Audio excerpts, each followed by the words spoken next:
은혜 나누실 하나님 말씀 보겠습니다. 하나님 말씀은 마태복음 6장 31절로 34절 말씀까지 보시겠습니다.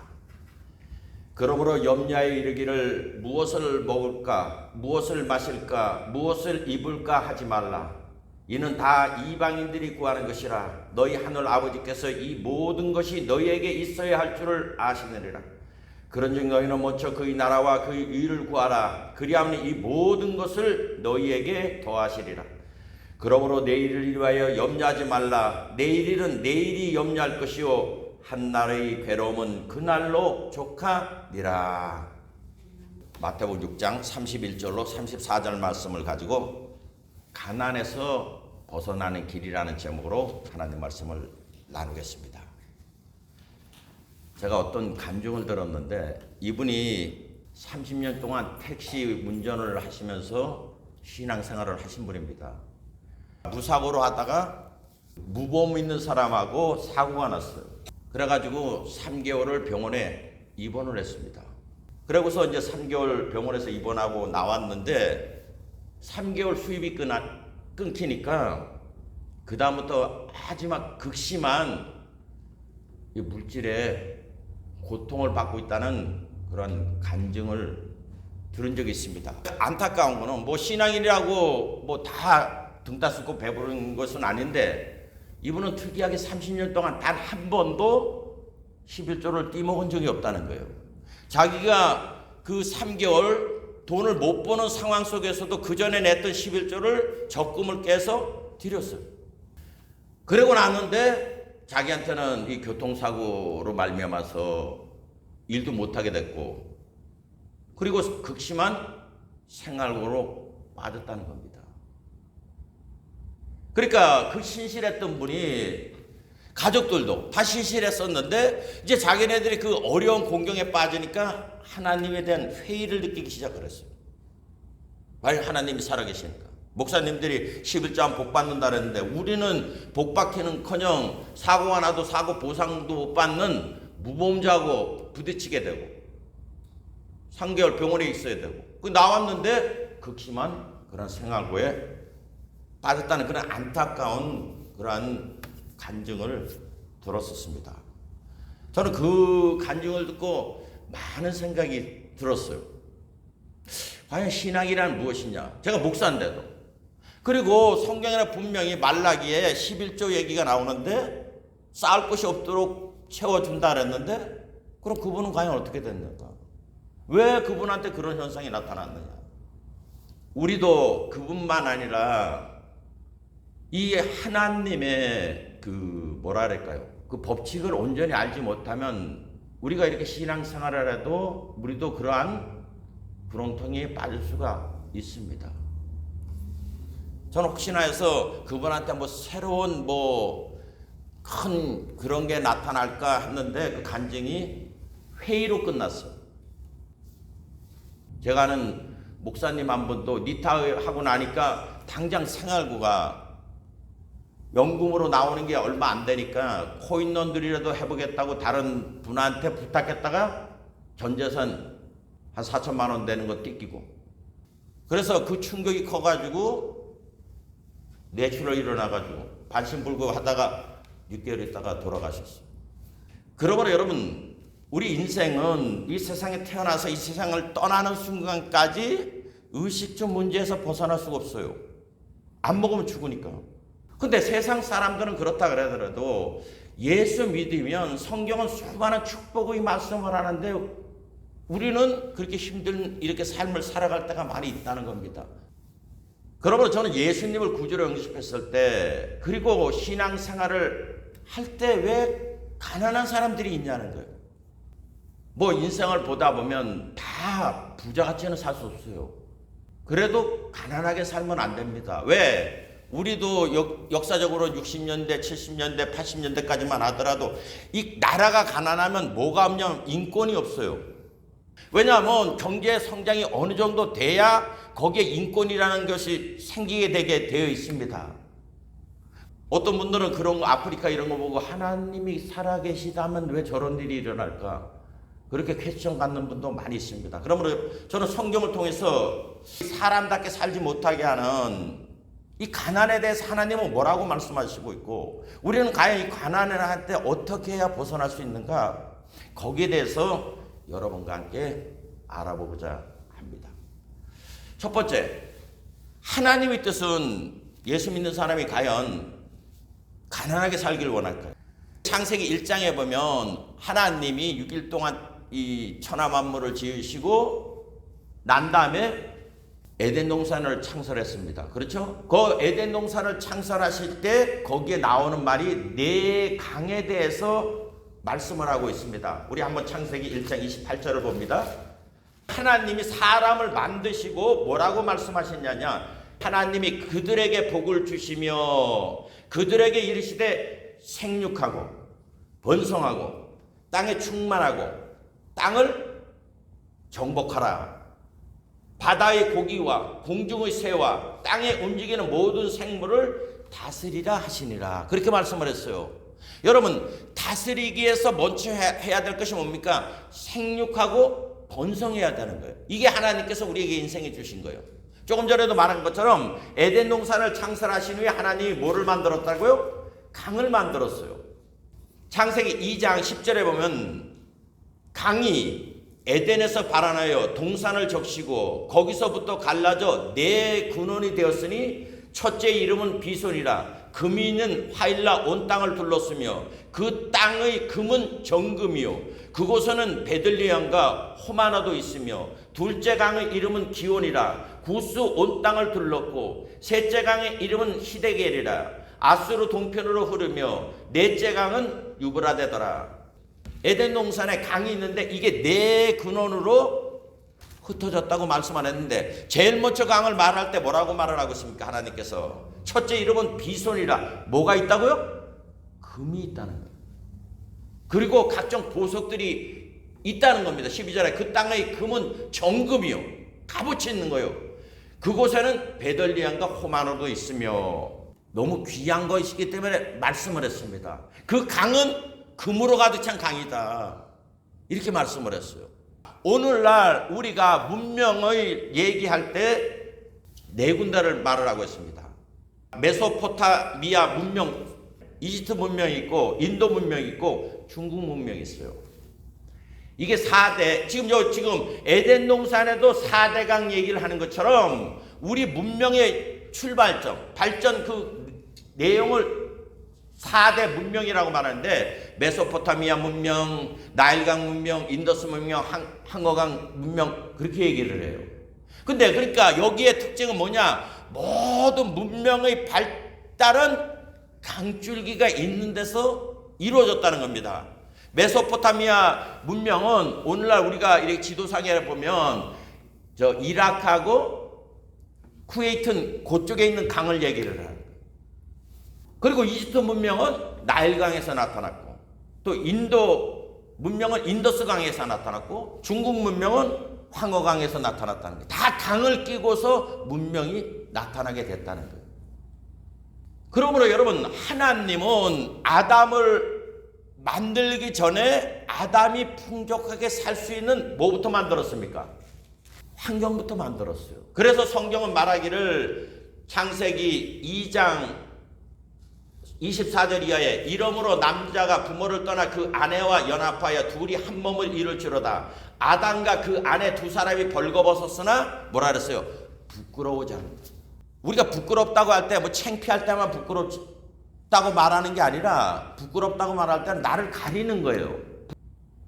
교회에 대해서 이렇게 모든 통계를 내는 그 한 분이 와서 이렇게 얘기하시는 거 보니까 구역 예배가 활성화된 교회가 많이 발전을 한다. 그렇게 말하는데 그 구역 예배는 뭐 5가정에서 10가정 이렇게 모아서 이렇게 예배를 드리잖아요. 그 가정에서도 또 특징이 있다는 거예요. 옛날 같으면 70년대, 뭐 60년대, 80년대는 그냥 자기네 집 오픈해가지고 예배를 드려요. 구역 돌아가면서. 지금은 안 그렇다는 거예요.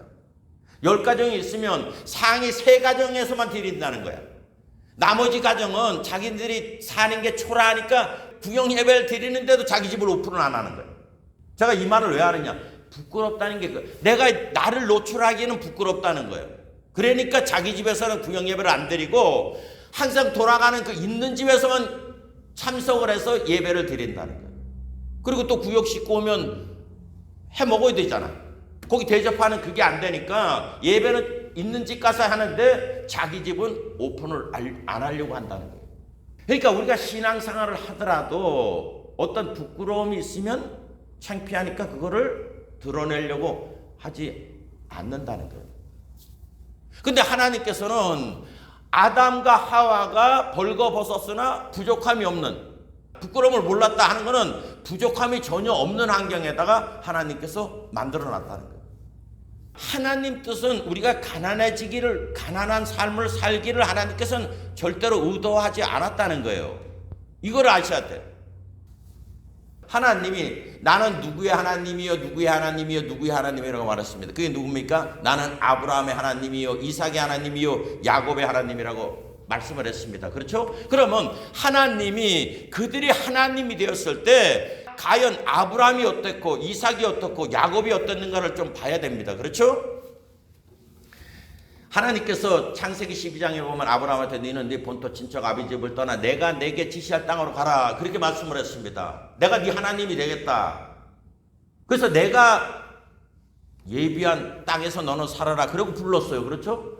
그런데 여러분 아브라함이 그 말 듣고서 갈대아우르에서 하란에서 어디로 갔습니까? 가나안 땅에 들어갔어요. 근데 처음에 나타나는 현상이 뭡니까?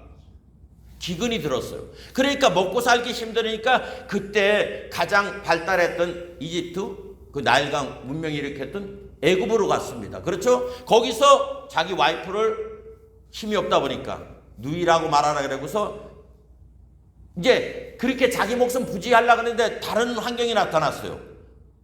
와이프를 뺏기는 현상이 나타났습니다. 좌절을 많이 했을 거예요. 그러나 하나님 뜻은 그게 아니에요. 우리가 믿음의 조상이 아브라함이니까 아브라함을 어떻게 이끈 걸 보면 하나님이 우리한테 해주고 싶은 얘기가 있어서 그런 겁니다.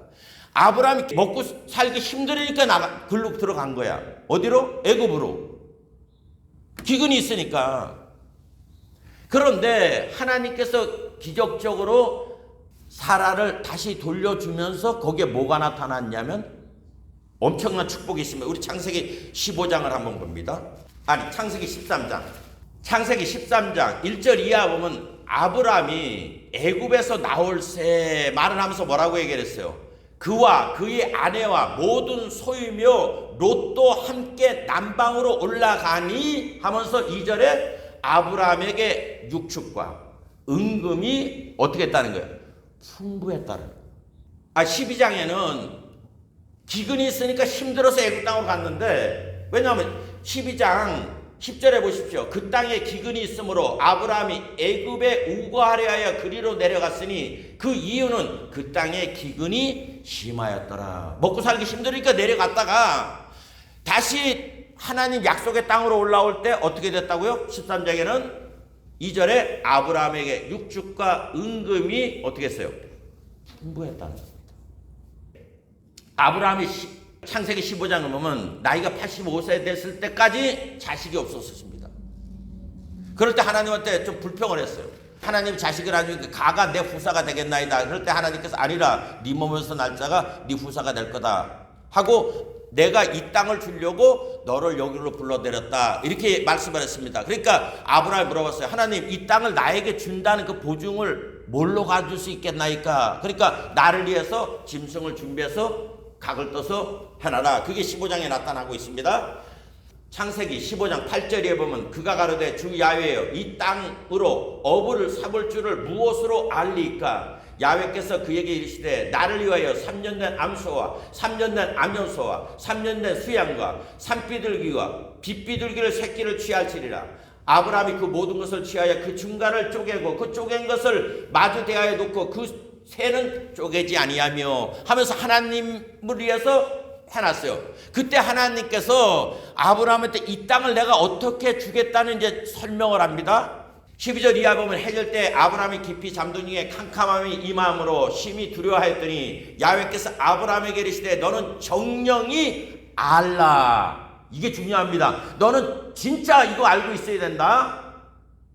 아브라함이 지금 하나님한테 뭐를 했겠습니까? 하나님, 이 땅을 준다는데 그럼 뭘로 내가 이 땅을 얻을 줄 알겠나이까? 이렇게 물어봤어요. 왜냐하면 네 본토 친척 아비집을 떠나 내가 내게 지시할 땅으로 가라 그랬어. 이 땅을 내게 줄게. 근데 자기는 지금 힘이 없고 아무것도 없는 사람이잖아. 땅 한 평도 없는 사람. 그런데 하나님이 지금 아브라함한테 너 정령 알아라 하면서 내 자손이 이방에서 객이돼요. 그들을 섬기겠고 그들은 300년 동안 내 자손을 괴롭게 하려니 그 섬기는 나라를 내가 짐치하며 하면서 이게 이제 출애굽기부터 430년 역사가 압축돼서 나와요. 이렇게 할 거라고. 제가 요거를 말하려고 하는 게 아니라 그 다음 거 지금 뭐예요? 가나안에 대해서 말을 하고 있는 거잖아요. 그 다음에 뭐라고 말을 합니까? 내가 그들을 심판하겠다는 거예요. 그 후에 내 자손이 뭐라 그랬어요? 큰 재물을 이끌고 나오리라. 이게 뭡니까? 너 애굽에 갔었지? 너 나올 때 어떻게 나왔니? 13장에 15장에 동일하게 네 자손도 그래 갈 거야. 힘들어서 똑같은 거예요. 왜 야곱이 애굽으로 갔습니까? 가나안 땅에 기근이 있기 때문에 간 거야. 똑같은 거예요.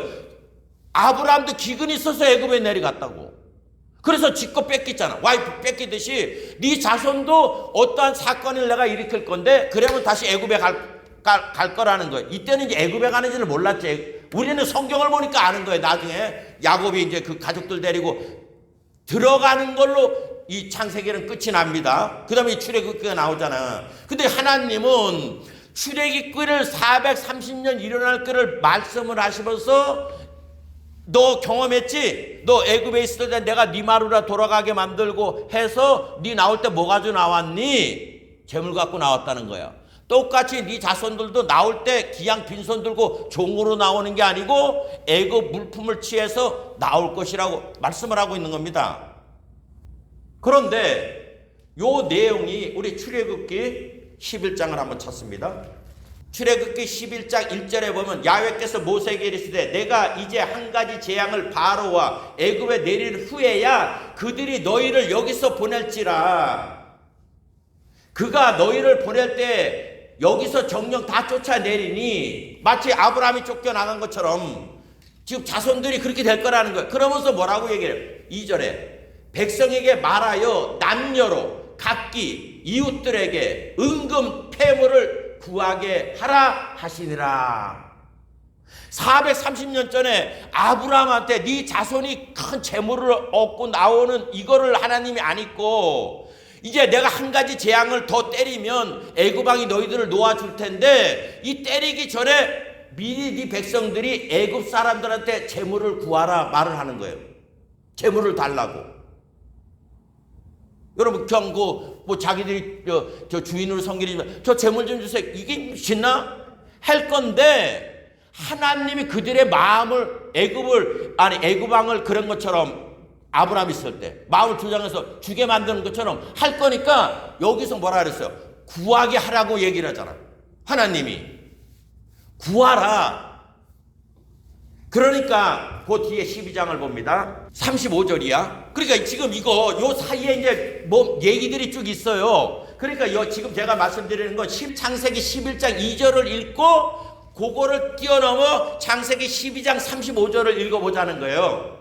출애굽기 11장 1절부터 야훼께서 모세에게 이르시되 내가 이제 한 가지 재앙을 바로와 애굽에 내린 후에야 그가 너희를 여기서 보낼지라. 그가 너희를 보낼 때에는 여기서 정령이 다 쫓아내리니 백성에게 말하여 남녀로 각기 이웃에게 은금 폐물을 구하게 하라 하시더니 넘어갑니다. 출애굽기 12장 35절에 이스라엘 자손이 모세의 말대로 하여 애굽 사람에게 은금 폐물과 의복을 구하매 이러면 이제 그 연결되는 말이나 그 사이 거는 말고 지금 여기 말이 딱 연결되죠. 그죠? 그러니까 어떻게 됐다 그랬어요? 야훼께서 애굽 사람으로 백성에게 은혜를 입히게 하사 그들이 구하는 대로 주게 하심으로 그들이 애굽 사람들이 물품을 취하였더라. 한치 말이 틀리지 않죠. 출애굽기 11장 1절과 2절을 읽은 다음에 출애굽기 12장 35절로 36절을 읽으면 지금 창세기 15장에 있는 말을 성취하시는 하나님을 알 수가 있습니다. 그러니까 하나님은 아담이 어떻게 살아갈 거를 아시니까 에덴 동산에 보기도 좋고 먹기도 좋은 온갖 실과가 나게 미리 만들어 놓으셨어요. 그리고 이스라엘 백성들이 출애굽할 때도 하나님이 장차 어떻게 살아야 될 걸 알으니까 애굽 사람들 그 음품을 다 취하게 만들었잖아요. 그렇죠?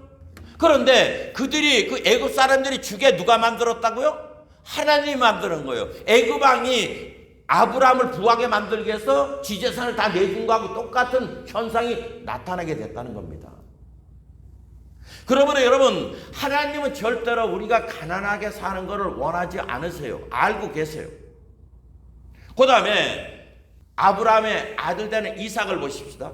창세기 26장 12절로 13절에 보면 이삭이 그 땅에서 농사하여 그의 100배나 얻었고 야훼께서 복을 주심으로, 개입을 하잖아요. 야훼께서 복을 주심으로 그 사람이 창대하여 왕성하여 마침내 거부가 되어 양과 소가 떼를 이루며 노복이 심히 많으므로 블레셋 사람이 그를 시기하여. 얼마나 많았으면 자기 땅에 들어와서 객살이하는 이삭이 더 부자가 됐다는 거예요.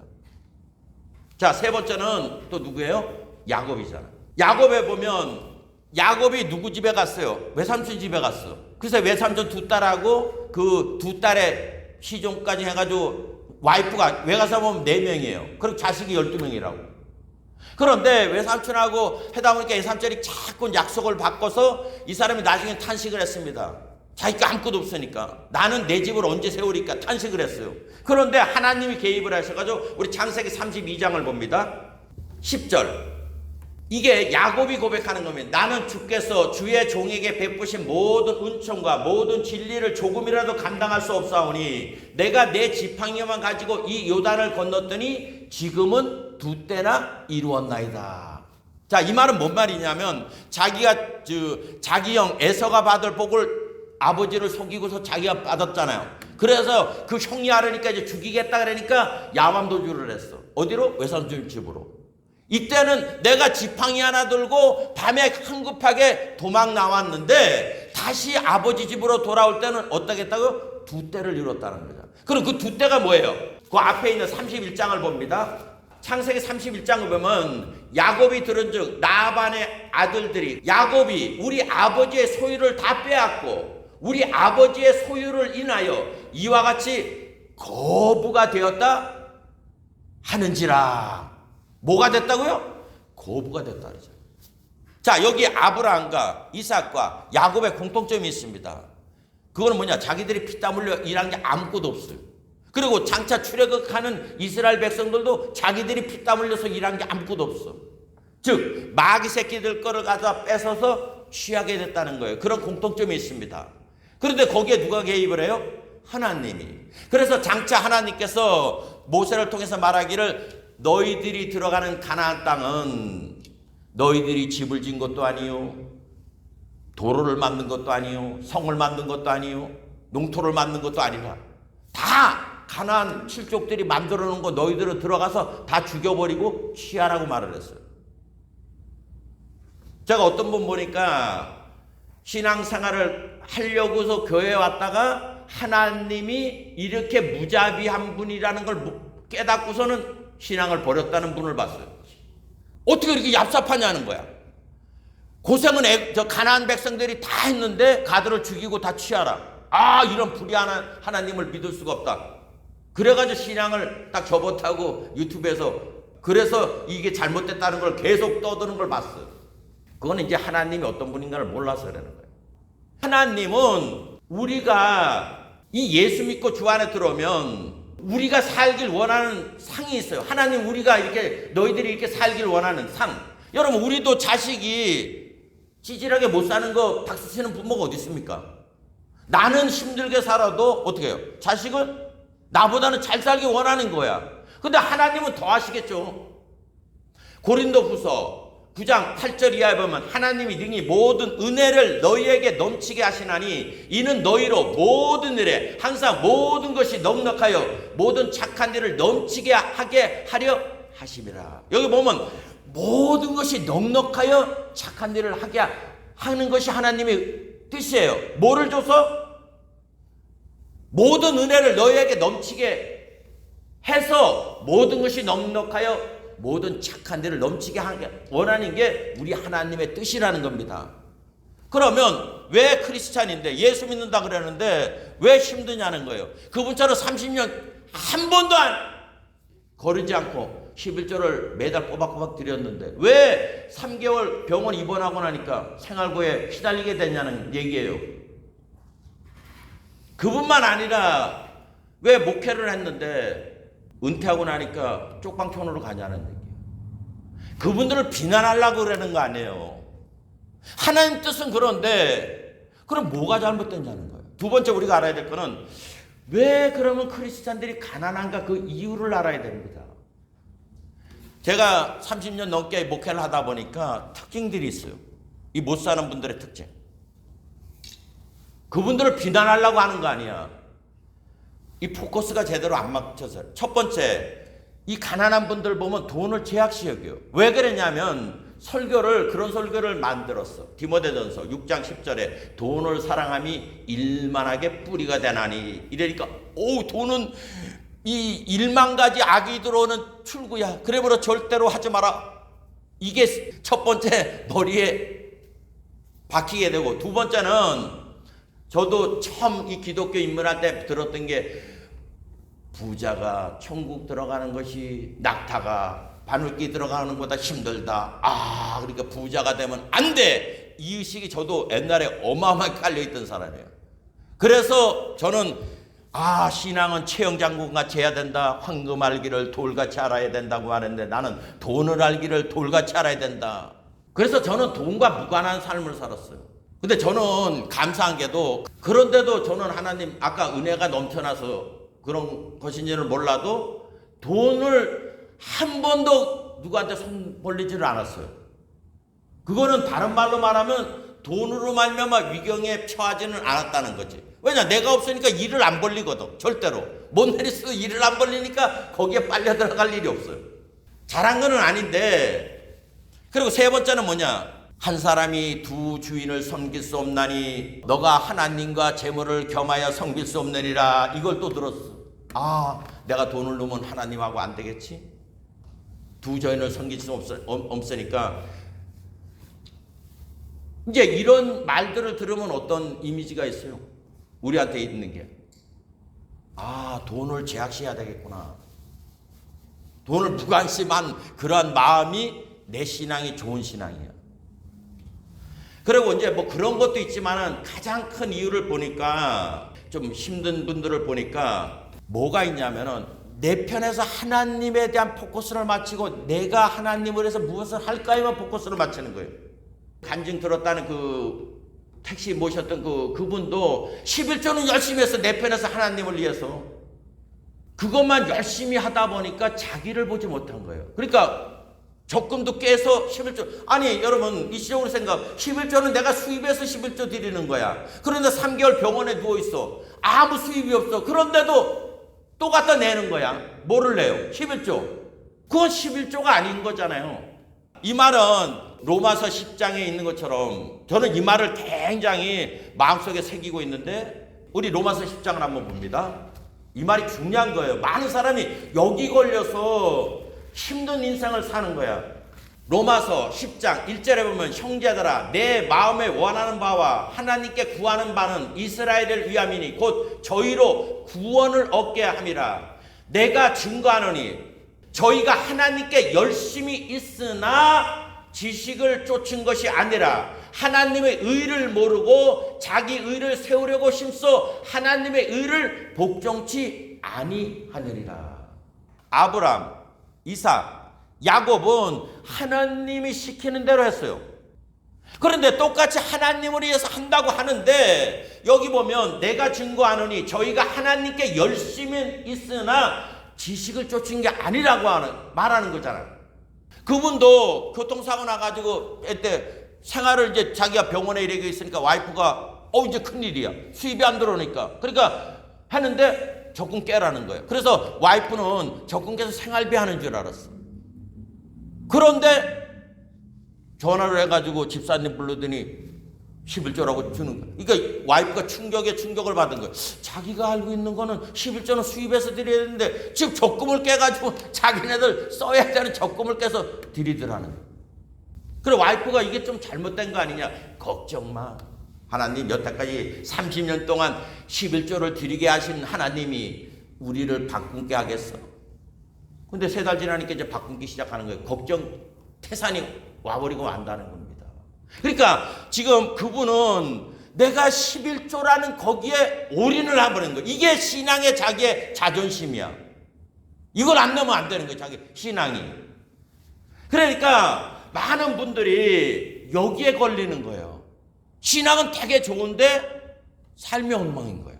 바리새인, 사두개인 이런 사람들 신앙 얼마나 열심을 해요. 남보기에 존경할 정도로. 근데 주님 뭐라 그래? 너희는 나 있는데 못 온다 그러잖아. 하늘나라 못 간다는 거야. 그러니까 죽이려고 그러는 거야. 내가 증거하니니 저희가 하나님께 열심히 있으나 지식을 쫓은 것이 아니라 하나님의 의를 모르고 자기를 드러내려고, 자기가 내가 이렇게 신앙생활하는 것을 드러내려고 하나님 의를 복종치 않아요. 왜냐하면 교회 와서 내가 하는 이것만 하게 되면 하나님 소리 안 들어와요. 절대 안 들어와. 그리고 마지막에 이런 사람들이 생각하는 것은 하나님께서 다 알아서 해줄 것이라는 그런 믿음을 갖고 있더라고. 어디서 나오는 믿음인지 모르겠지만 내가 이렇게 했으니까 하나님이 나 바꾸게 하겠어? 내 삶 어렵게 하겠어? 하는데 이제 그 상황이 되면 왜라는 말이 나오는 거예요. 왜라는 말이. 그러므로 대부분 뭐 첫 번째, 두 번째, 세 번째 얘기했죠. 돈을 사랑함이, 부자가 천국 들어감이, 또 한 사람이 두 주인을 섬기지 못하는, 이거는 그냥 비상적인데 대부분 지금 말한 네 번째, 여기에 내가 내 편에서 하나님을 위해서 열심히 하는 사람들이 힘들어진다는 거예요. 그리고 그 사람들이 이 갖고 있는 믿음관이 뭐냐, 하나님이 알아서 해줄 거라는 거예요. 여러분들도 이 설교를 듣게 되면 이거를 바꿔야 돼. 왜? 신앙생활은 하나님 마음에 들게 해야 되는 거야. 내 보기 좋은 대로 하면 안 되는 거야. 사도바울이 얼마나 답답하면, 형제들아 내 마음에 원하는 바와 하나님께 구하는 바는 이스라엘을 위함이니 곧 저희로 구원을 얻게 하려 아니라 하나님 축복 좀 받게 하길 원한다. 내가 증거하니 저희가 하나님께 진짜로 다른 사람이 보면 따라가지 못할 정도로 열심을 하고 있는데 그게 지식을 쫓은 것이 아니라 하나님의 의를 모르고 자기 의를 세우려고 힘써 하나님의 의를 복종치 아니했다. 그러면 여기서 자기가 열심을 내는 게 뭐냐? 그거에 대해서 적어놨습니다. 우리 갈라디아서 봅니다. 갈라디아서 1장을 봅니다.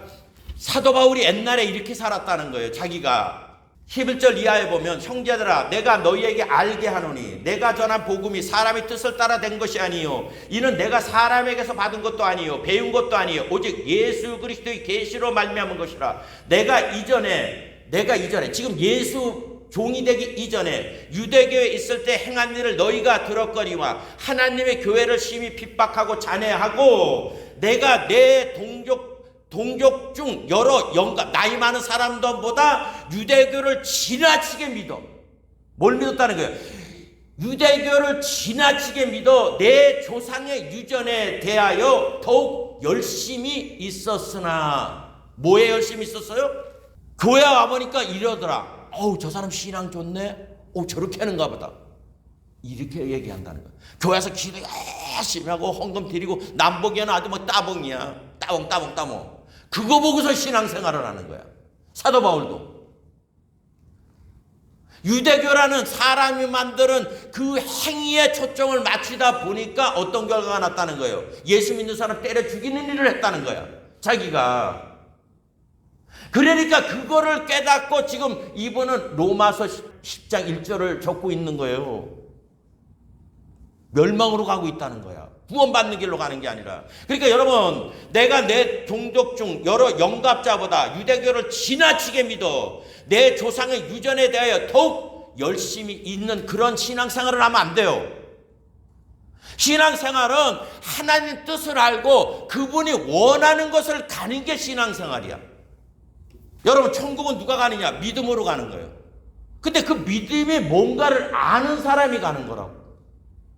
그러니까 내 부모가 그랬으니까 뭐 했다 거기 따라가지 마세요. 우리한테 성경이 다 있어. 성경을 모르면 그런 결과가 나타나는 거예요.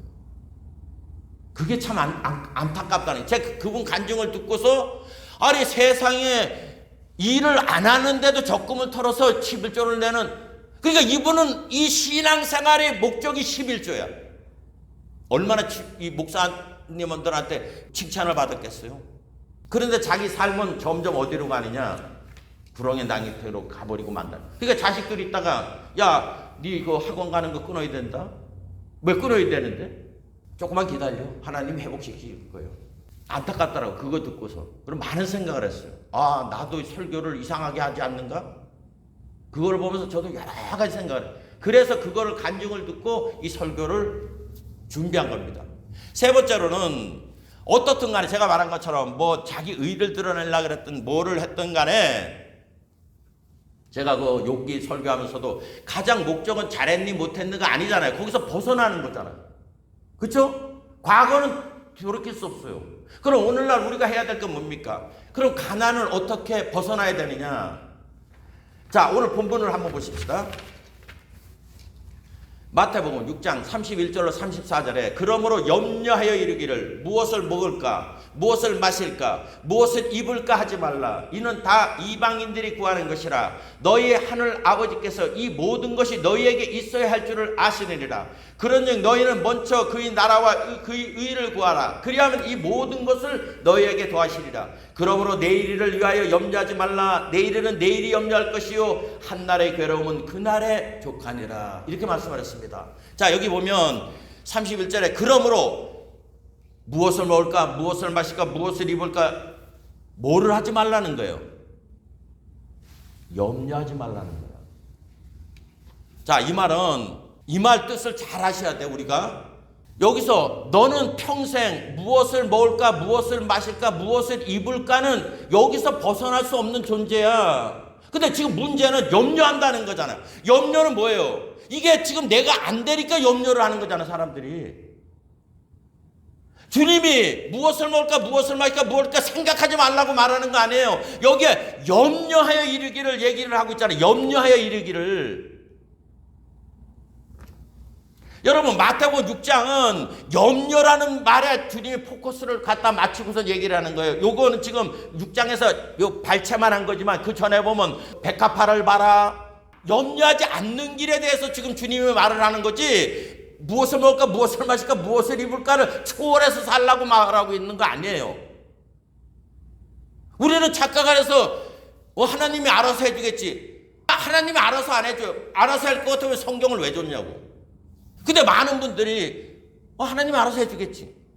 거기 가다가 막상 자기가 그 환경에 들어가게 되면 당황을 해버리고 만다고. 그러니까 성경 말씀이 그러므로 염려하여 이르기를, 지금은 무엇을 먹을까 무엇을 마실까 무엇을 입을까에 여기에 얽매 있는 삶이라는 거잖아요, 사람이. 그러니까 주님이 여기서 야, 그거는 하나님 없는 사람들이 하는 거야. 하나님은 너희가 일평생 태어나서 죽는 순간까지 무엇을 먹을까 무엇을 마실까 무엇을 입어야 할 거를 알고 계셔. 그 말을 얘기를 하는 거야. 그렇기 때문에 여러분, 니들이 염려를 함으로 키나 하나 더 할 수 있느냐 머리털 하나 백해무익한 거니까 여기서 하나님이 벗어나는 길을 탁 말씀하잖아요. 그게 뭡니까? 먼저 그의 나라와 의를 구하라는 거예요. 표준 세번역에는 이렇게 번역하고 있습니다. 그러므로 무엇을 먹을까 무엇을 마실까 무엇을 입을까 하고 걱정하지 말아라. 이 모든 것은 이방 사람들이 구하는 것이다. 그러니까 믿는 구석이 없는 사람들이 그렇게 거기서 없을 때 막 그러는 거지. 너희는 그럴 하지 마라. 너희 하늘의 하나님께서는 이 모든 것이 너희에게 필요하다는 것을 아신다. 너희는 먼저 그의 나라와 그의 일을 구하라. 그리하면 이 모든 것을 너희에게 더하여 주시리라. 그러므로 내일을 걱정하지 말라. 내일은 내일이 맡아서 할 것이요 한날의 괴로움은 그날로 족하니라. 자, 여기 중요한 게 그의 나라와 의잖아요. 그렇죠? 여러분, 하나님 나라와 의가 뭡니까? 너희는 먼저, 내가 지금 가만히 있으면 막 먹을 것 때문에 걱정을 막 하는데 걱정하지 말아라. 그건 이방인들이 구하는데 너희는 먼저 그러한 이 걱정의 생각이 들 때 뭔 생각부터 해야 되느냐? 그의 나라, 하나님 나라와 하나님 의를 하라 그랬잖아요. 여러분, 하나님 나라는 다른 거 없어요. 주기도문에 보십시다. 너희는 이렇게 기도하라. 하늘에 계신 우리 아버지. 그러면서 뭐 하라는 거예요? 이름을 거룩히 여기라는 거야. 자, 그의 나라 구한다는 거는 하나님과 어떤 분인가를 갖다가 기억하라는 거예요. 그렇기 때문에 제가 첫 번째 서두 하나님이 아브라함을 어떻게 했고 이삭을 어떻게 했고 야곱을 어떻게 했다는 거야. 그러니까 여러분, 우리가 어떤 일이 있을 때 하나님이 어떤 분인가를 아는 게 그게 하나님 나라 구하는 거야. 아까 얘기했죠. 두 번째 말한 거, 자기 의를 드러내려고 하는 사람은 하나님이 없어. 내가 하나님이라는 분을 만들어 놓고 내가 이렇게 열심히 하는 거에 올인을 하는 거야. 그러니까 그 택시 하셨던 분은 하나님을 섬긴 게 아니라 나는 11조라는 이거에 표대를 맞추다 보니까 자기의 삶을 보지를 못한 거예요. 하나님 뜻이 뭔지를 모르는 거야. 그러니까 하나님이 도와주려고 해도 안 되는 거야. 왜? 야, 너 일을 안 했으면 11조 안 내도 돼. 그게 하나님 뜻이야. 근데 이 사람은 뭐야? 여보, 적금 깨와. 왜요? 그거 깨가지고 뭐야? 11조 드리는 거야. 그 다음에 또 드리는 거야. 그 다음에 또 드리는 거야. 11조를 왜 드려야 되는 거를 모르고 하는 거야. 그러면 그 염려는 하나님이 갖다 주는 거예요? 자기가 만들어서 그 길을 가는 거야. 제가 아는 목사님도 그 코인런들이 할라 그분도 아니 그럼 설교를 뭐만 했어 거기다가? 윤리도덕 설교만 했나? 잠언서 설교는 안 해봤나? 잠언서 뭐라 그래요? 개미한테 배워라. 주권자가 또 없는데 열심히 일해서 일 못할 때를 대비하지 않느냐. 그런 설교는 안 해봤가 봐. 누구를 책망하자 그러는 게 아니라 내가 어떤 신앙관을 갖고 있는가를 봐야 되는 거예요. 그러니까 우리가 여기서 딱 알아야 될 거는 하나님은 이게 필요하다는 걸 알고 계신다 그랬잖아. 그러면 그의 나라와 의를 구한다. 첫 번째 하나님 나라가 뭐라고요? 하나님을 구하는 거야. 그럼 그 의는 뭐예요?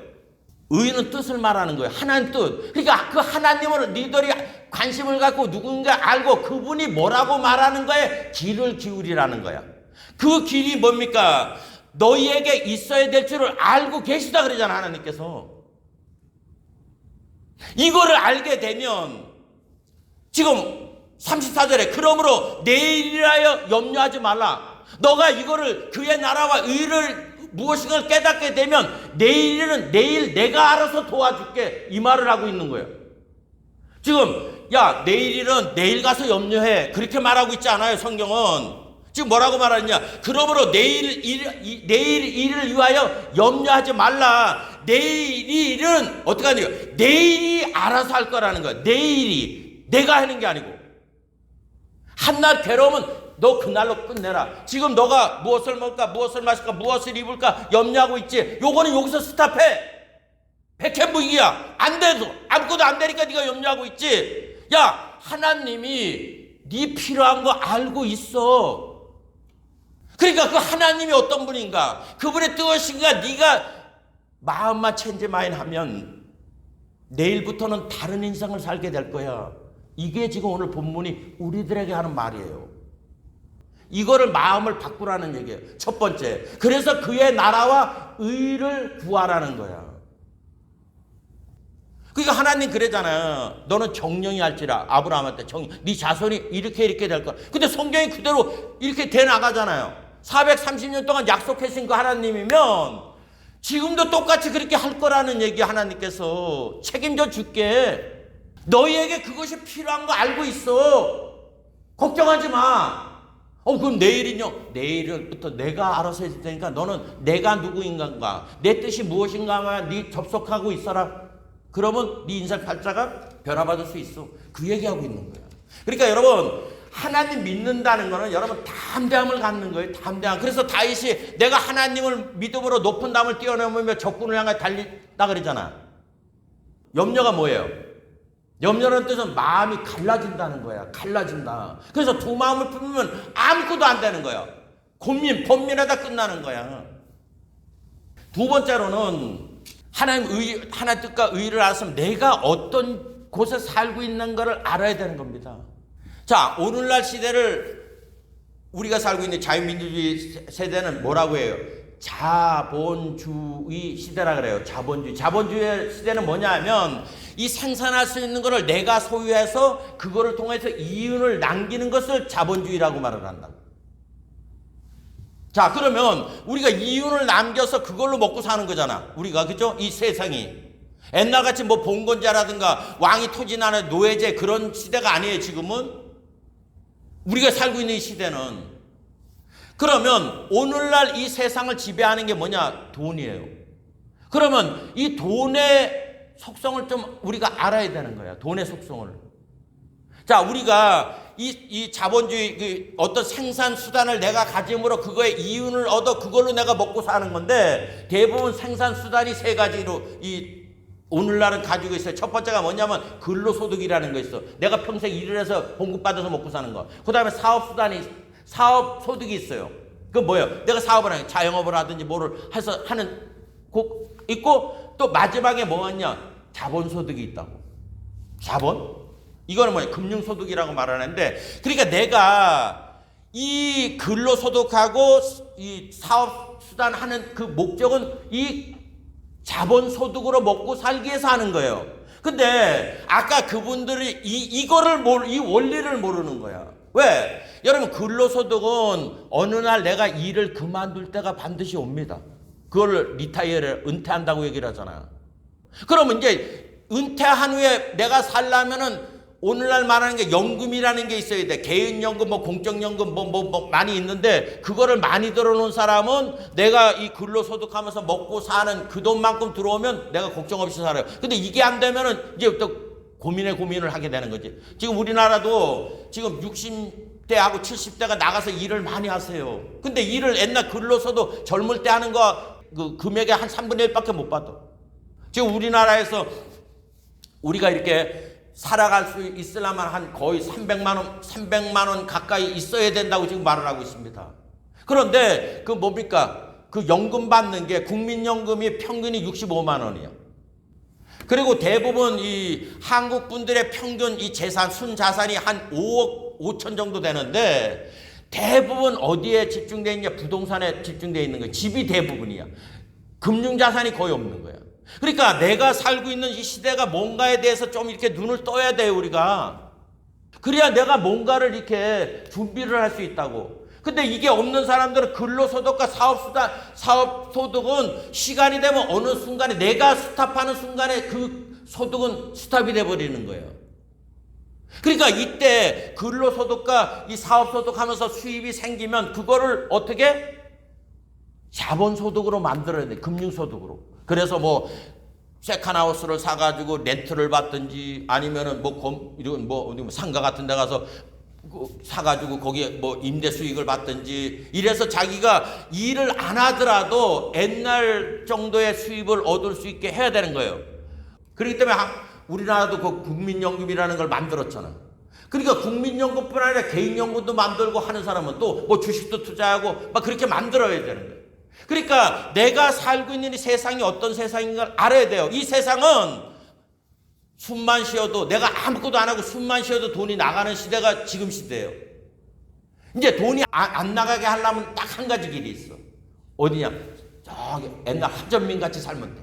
산속에 들어가서 오두막지 져놓고 전기 아무것도 안 쓰고 문명생활 차단하고 거기다 감자 심고 쾌 심고 그것만 파먹으면 아무도 뭐라 안 그래요. 근데 그렇게 살 수 없잖아. 내가 뭐 렌트를 하든 뭐 하든 하면 가만히 있어도 그건 지불을 해야 내가 살 수 있잖아. 전기세, 유틸리티 이런 것도 다들. 그러니까 지금은 숨만 쉬어도 나가는 돈이 고정비가 있는 거야.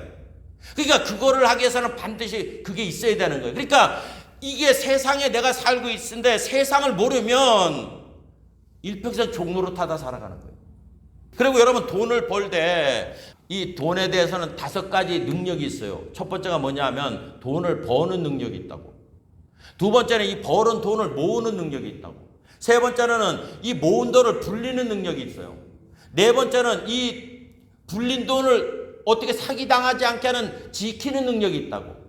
마지막 5번째가 중요한 건데 돈을 어떻게 잘 써야 내 삶이 윤택해지나 잘 쓰는 능력이 있어요. 다시 뭐라고요? 버는 능력, 모으는 능력, 불리는 능력, 지키는 능력, 그리고 쓰는 능력. 그런데 불행하게도 이 5가지 능력이 한 사람이 다 갖고 있는 사람은 아무도 없어요. 그러니까 이 버는 능력이 있는 사람이 요 5가지 능력이 알면, 내가 능력이 안 되면 이 운용 자산하는 사람한테 내 돈을 맡겨. 그러면 그 사람한테 불려달라 그러는 거야. 왜 이렇게 안정적으로 살다가 노년에 폭삭 가느냐? 지키는 능력이 안 되기 때문에. 그때 이제 나이가 들어가면 인지력이 떨어져, 이해력이 떨어진다고. 그러다가 뭐 누가 살랑살랑하면 그래 해가지고 돈 다 내줘. 자식이 와서 살랑살랑 그러면 돈 다 내줘. 지가 어디로 가는지도 모르고. 그러니까 이 5가지가 있는데, 이 5가지를 우리가 어떤 것이라는 걸 알고 있어야 우리들의 삶이 그렇게 비참한 삶을 살아가지 않습니다. 우리가 뭐를 이렇게 하게 될 때 그 기준이 뭐예요? 나한테 어떤 기준이 있어야 그것 따라서 내가 판단을 하잖아. 근데 이게 어떻게 되는지를 모르게 되면 아무것도 모르기 때문에 나를 보호할 수가 없습니다. 그러니까 이 세상은 근로소득, 사업소득, 자본소득. 그러니까 근로소득하는 사람, 사업소득하는 사람은 이 자본소득을 반드시 만들어 놔야 돼요. 이 자본소득은 뭐냐? 돈을 벌어오게 하는 거. 새끼나게 은행에 적금 들어서 은행에서 이자를 자꾸 가져오든지 주식에 투자하든지 뭐 이렇게 가져오는 거, 요거 지식이 있어야 되고, 그 다음에 돈을 대하는 그 5가지 능력이 있어야 된다. 그래야지 여러분이 가난에서 벗어날 수가 있어요. 알게 될 때. 우리가 인생을 한번 이렇게 뒤돌아보세요. 우리가 살아갈 때 100%라고 말할 때 나의 매일의 삶이 여기서 85%는 돈으로 해결되는 게 85% 이상 돼요. 그런데 가난해지면 다른 사람은 돈이 있어서 고통 안 받아야 될 것을 내가 얻기 때문에 고통당하게 된다고. 근데 이걸 간과를 해, 많은 사람들이. 이걸 잊어버리면 안 돼요. 우리 대부분이 80%, 거의 90%는 이 돈으로 해결 다 돼요. 오늘날 이 가장 사람들이 두려워하는 암도 지금 한국에 가니까 뭐 그걸로 쐬여가지고 이렇게 죽이는 그게 있어요. 뭐 들어갔다가 나오는데 모른다는 거야. 근데 그거 한 번 하는데, 한 번 치료받는데 몇 천만 원씩이에요. 그러니까 이제 부자들만 가서 해야 되겠지, 그걸. 그러니까 내가 돈이 있으면 사람들이 두려워하는 그런 병에 걸렸어도 생존 확률이 엄청나게 높은데, 돈이 없으므로 그 병에 걸려서 죽을 수밖에, 병원에 못 가니까 그 치료를 못. 그러니까 돈으로 해결하는 게 지금 점점 많아지고 있다는 거예요. 그래서 오늘날 시대가 자본주의 시대라고 말하는 거예요. 자, 이 세상을 알았으면 세 번째로는 내 생각의 변화를 일으켜야 된다는 거예요. 제가 첫 번째와 두 번째를 얘기를 했습니다. 첫 번째, 하나님이 아브라함을 어떻게 대하고 이삭을 어떻게 하고 야곱을 하고 이스라엘 백성들을 어떻게 했느냐. 그러면 내가 두 번째, 뭐 돈을 사랑하며 일반하게 뿌기냐, 부자가 천국 들어가기가 내가 어느 생각에서 사로잡혀서 이 세상을 대하는가를 봐야 되는 거예요. 그러니까 가난에 벗어나려면 내 생각이 이제 이 세상을 바라보는, 돈을 바라보고 하는 그 모든 시각을 하나님 생각으로 변화시켜야 되는 거예요. 근데 감사하게도 우리 주님께서 요한복음에 나는 포도나무요 너희는 가지니 얘기하잖아요. 그죠? 너희가 내 안에 있으면 뭐 한다고요? 많은 열매를 맺는다는 거예요. 그러니까 우리가 하나님을 다른 데 찾지 마세요. 내 생각에 하나님 생각으로만 접붙이게 되면 희한한 일들이 생깁니다. 여러분이 하나님 생각으로 하게 되면, 저는 체험 많이 했어요. 무슨 일이 생기느냐? 돈이 나가는 데를 막아줄 뿐 아니라 여러분이 원하는 쪽으로 여러분 환경이 변화돼요. 변화된다. 그러니까 여러분들이 이 하나님에 대해서 그걸 꼭 갖고 있어야 돼요. 저는 하나님한테 항상 뭐 가진 거는 그래 없었지만은 하나님에 대해서 나를 손해보게 하지 않는다는 그 의식은 항상 있었어요. 의식이. 그러니까 여러분, 제가 지금 말씀드리는 건 뭐를 말을 하냐면, 하나님에 대해서 여러분들이 생각을 갖게 되면 이상한 일들이 생기기 시작해요. 이건 제가 피부로 느낀 거야. 제가 병원에 가서 3번 수술을 했는데 여태까지 3번 수술하는 동안 단 한 번 내 돈 낸 적이 없어요. 보험이 있었느냐? 보험이 없어요. 저는 이거를 여러분한테 말하는 거는 하나님에 대한 여러분이 믿음이 있으면 희한한 일들이 생긴다는 거예요. 그래서 말씀드리는 거예요. 뭐 디테일한 거는 다 말씀을 못 드려도 저는 이게 체험적에서 말씀드리는 거예요. 체험적으로. 그러니까 여러분들이 이 생각의 변화를 갖고 있어야 돼. 그래서 주님이 회개하라. 천국이 가까웠다고 말하는 거예요. 생각의 변화. 왜 이 생각의 변화를 받아야 되냐? 우리 이사야서 55장을 한번 봅니다. 이거 굉장히 중요한 거예요. 8절 이하에 보면 이렇게 말하고 있습니다. 야훼의 말씀에 내 생각은 너희 생각과 다르며 내 길은 너희 길과 달라서 하늘이 땅보다 높은 같이 내 길은 너희 길보다 높으며 내 생각은 너희 생각보다 높으니라. 비와 눈이 하늘에서 내려서는 다시 그리로 가지 않고 토지를 적시어서 싹이 나게 하며 열매가 맺게 하며 파종하는 자에게 종자를 주며 먹는 자에게 양식을 준 것 같이 내 입에서 나가는 말도 헛되이 내게로 돌아오지 아니하고 나의 뜻을 이루며 나의 명하여 보낸 일에 형통하리라. 그러니까 하나님 말씀대로 여러분의 생각이 바뀌어지면 그거는 그 말대로 이루어진다는 거예요. 그래서 로마서 1장 16절에 뭐라 합니까? 복음에는 하나님 의가 나타나서 그 의를 믿음에 이르게 하는 거예요.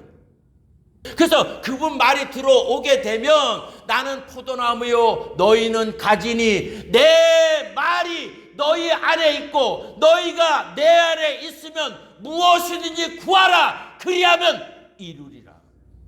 아멘입니까? 그러니까 여러분 성경을 귀한 갖고 다니지 마세요. 성경을 내가 무엇을 할까를 하지 말고 하나님이 나한테 무엇을 해줄까에 여러분이 눈을 기울이라는 얘기예요. 그러면 그런 역사는 언제 나타나느냐? 많은 사람들이 믿음을 지식으로 믿어요. 안 돼요.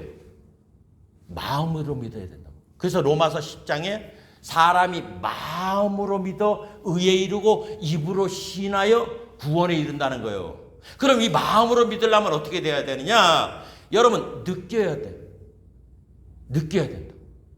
그래서 여러분 로마서 8장 28절에 하나님을 사랑하는 자 곧 그 뜻대로 부르심을 입은 자들에게는 모든 것이 합력하여 선을 이룬다고 말을 하고 있죠. 우리 그 말을 외우고 있어. 근데 그 말에 가장 중요한 거 지금 제가 말을 안 했어요. 거기 뭐라고 말하고 있냐? 우리가 알거니와 이 말이 들어가요. 우리가 알거니와 하나님을 사랑하는 자 곧 그 뜻대로 부르심을 입은 자들에게는 결론적으로 모든 것이 잘 되는 것을 내가 안다는 거야. 안다. 우리는 안다는 걸 지식을 아는 걸 안다고 아니에요. 경험이 들어와야 돼. 근데 감사하게도 우리 뇌는 여러분 실지와 가짜를 구분을 못합니다. 이게 진짜인지 가짜인지. 이번에 그 하버드 대학에서 연구를 했는데 이 300명을 데려다 놓고서 무조건 웃으라 그랬어. 그러면 돈 준다고. 일주일을 했는데 웃으라고 하니까 이렇게 얘기하면 웃음이 안 오는데 이거 입꼬리만 하하 이렇게 웃는 흉내를 냈어. 그리고 이틀을 딱 한 다음에 그 다음 날은 스트레스 받는 자리에 딱 갖다 놨어요. 그리고 당신들이 어떤 환경에 있어도 계속 이거 끝날 때까지 웃어라. 그래 돈 준다. 그러니까 알았다고 히 웃는데 이제 찜통에다 딱 갖다 놨어. 얼마나 더 스트레스 와요 안 해요? 그러니까 막 짜증내는데도 짜증내면서 이래 한 거야. 계속 스트레스 받는 자리에. 그리고 소음을 크게 틀어놨어. 얼마나 시끄러워. 그러니까 귀 막혀서 돈 벌라고. 근데 놀라운 결과가 있어요. 그런 다음에 이 사람이 웃지 말라 그래가지고 똑같은 찜통하고 그 소리 나는데 딱 갖다 놨어요. 그러고서 이 사람들 맥박을 재봤는데 놀라운 결과가 나타났어요. 이 가짜로 웃는 거 없을 때는 불쾌지수가 막 혈압이 그냥 넘어갈 정도로 혈압이 높아졌는데 찜통이 오고 뭐 하는데 이래니까 그 전에 이틀 동안 체크업을 했잖아요. 희희한 그거하고 혈압이고 똑같더라는 거예요. 이 말은 뭔 말이에요? 우리가 찜통이든 뭐 하든 여기를 그 찜통이고 더위에 내가 마음을 뺏겨서 분을 내면 나는 급속도로 파괴가 되는데 그거 있을 때라도 나는 기쁜 생각을 하게 되면 나한테 아무런 영향이 안 나타난다는 거예요. 내가 이게 진짜인지 가짜인지 모른다는 거예요. 그러니까 여러분 가만히 있어서 바보같이 자꾸 웃으세요. 그럼 내가 이게 좋은 거구나. 그래서 내가 그거를 우리는 내가 내 위험한 거 좋은 거를 구분을 해요. 그래서 이게 어디로 들어갔냐? 무의식까지 가야 되는 거야. 믿음으로 한다는 거는 내 감정을, 그래서 상상을 해야 돼요. 여러분이 내가 돈이 없을 때 어떤 감정인가, 어떤 삶인가 한번 생각해 보고, 내가 돈이 있다면 어떻게 될 것인가, 이걸 생각을 자꾸 하세요. 그러면 지금 없을 때, 내가 돈이 있을 때 이 생각을 하면 나는 이 부자처럼 생각을 하게 만든다고. 마인드를, 내 생각을. 여러분, 가론 유다가 그 돈을 조금 훔치다 보니까 나중에 누가 들어옵니까? 마귀 새끼가 들어오는 거야. 여러분, 미움이라는 게 하나 딱 들어오면 미움의 그 안에 있는 새끼들이 들어오게 돼 있는 거야. 분노가 들어오고 해코지 하려는 게 들어오고 다 들어오는 거예요. 그래서 한 사람으로 얼마 죄가 들어왔는데 오늘날 세상이 아담과 같은 죄를 짓지 않은 사람들도 전부 다 죄 가운데. 왜냐? 그거 안에 있는 새끼들이 다 나와서 하게 되니까. 똑같은 거예요. 내가 행복을 선택을 하면 행복에 있는 그 새끼들이 나와서 나를 행복한 길로 만들어 준다는 거야. 아까 아브라함한테 네 정령하라, 내가 그렇게 해주겠다는 거야. 그러면 내 생각이 하나님 생각하고 맞아야 되잖아. 그게 마음으로 믿는 거야. 내가 하나님을 섬기되 마음으로 섬겨야 되는 거예요. 우리 지식으로 섬기니까 역사가 안 나타나는 거예요.